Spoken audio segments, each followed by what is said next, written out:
rely on yung cellphones hindi talaga pwede pag mababara ka dyan, and time is of the essence, especially if it is a crisis, man-made or whatever. So yun ang ano ko, we work on that. Hindi naman mahal yan. During the 50s, ang tatay ko may isang linya lang sa opisina niya sa provincial government. Parang ganun, and I want you to work on that because that is one thing that we have failed to realize actually. The use of cell phones is becomes inutile at a certain level of If I may, Mr. President, actually the ICT has ongoing project which is under procurement stage here. It is known as Government Emergency Communication System. Maybe the rep from the ICT can explain on that. who's handling it. Yes, ICT, sir. The ICT, sir. Okay. The Government Emergency Communication System, or GEX.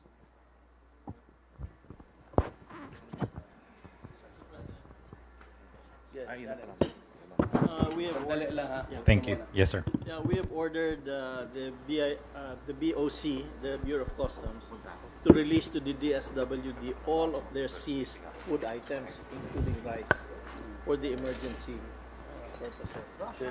Casey, nasabihan mo na. Yeah, sabihin. Sid. Oh, yeah. And that's really our practice. As soon as we seize it, we release it to the DSWD. So they will be getting not only the rice, but if we have seized any smuggled canned goods, we will give it to them. John Sumato, you were raising your hand, sir. You want to say something? Down lahat ng mga kuryente dyan eh. So, ma-isolated brownout ang Ilocos ba. So, we have to be, if we have to be prepared for this. Yung ano naman, yung DNR, participation naman natin sa DNR dito is yung pag matatapol down yung mga kahoy, barado yung kalsada. So, we have alerted our mga DNR personnel along, kasi every province meron akong DNR personnel po eh.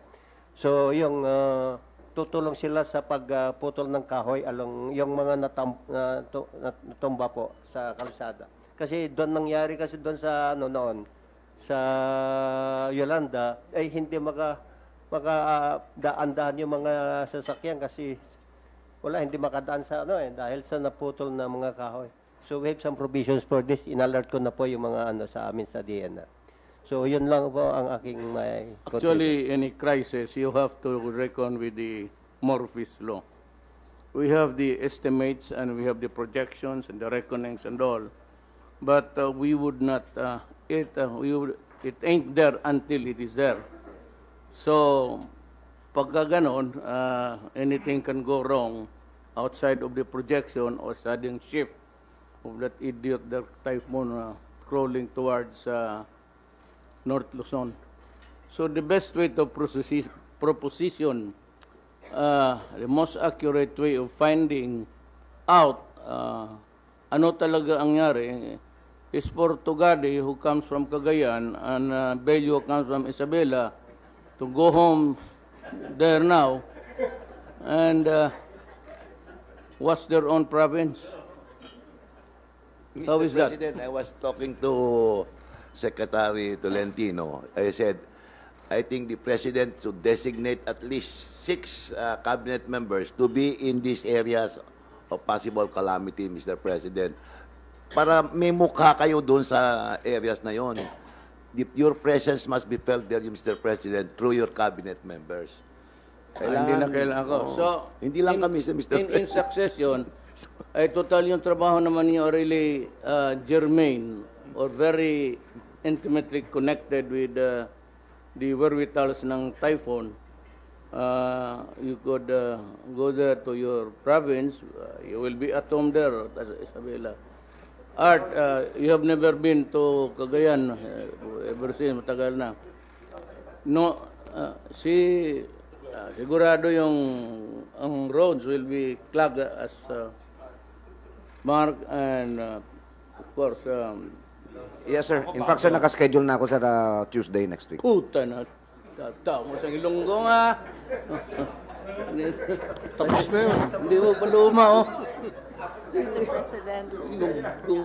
Ilonggo, prepared na, anak. Dili sa karon, sir, kay basig mahagsag ang helicopter. Then, maybe Roy and General Halad. General si Mato, General Halad. Mayroon ka naman dito.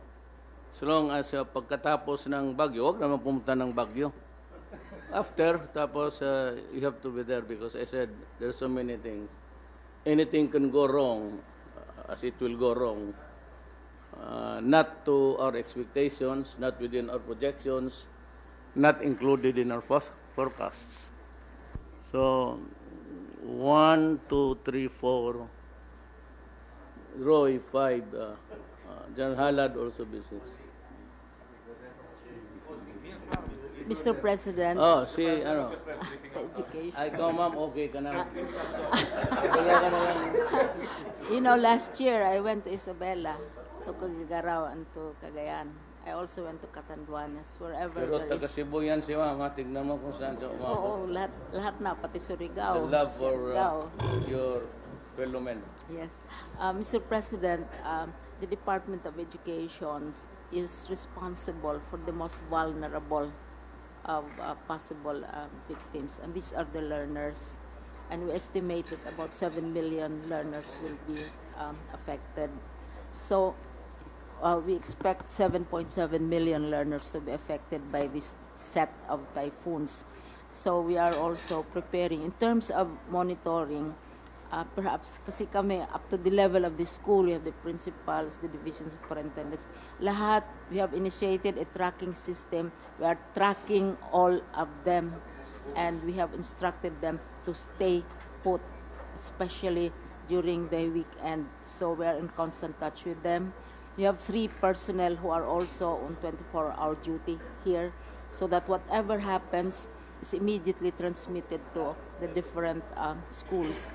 And kung we have buffer stocks sa ating ibang agencies in terms of food, ang aming buffer naman ay ang learning materials, ang mga books kasi nasisira yan, mga computers, Yes, that's etc. I'm worried about. And the use Yes, even of the school. nagpa-preposition rin kami.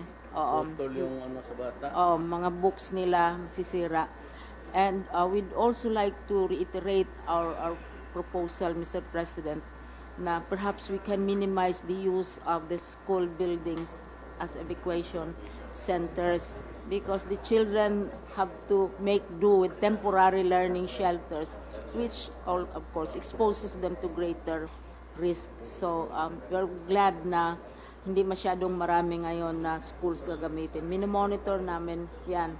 And we also have already prepared, of course, the funds which might be necessary. Pero yung monitoring is very thorough and comprehensive because down to the level of the principal, we are in touch with all of them. We are tracking them. We're telling them to not to go off on holidays. Those abroad, they go home so that they keep watch over the respective constituencies. And these are the children which have to be kept safe and healthy, Mr. President. Yes, ma'am. I distinctly remember talking about the situation doon sa Naga.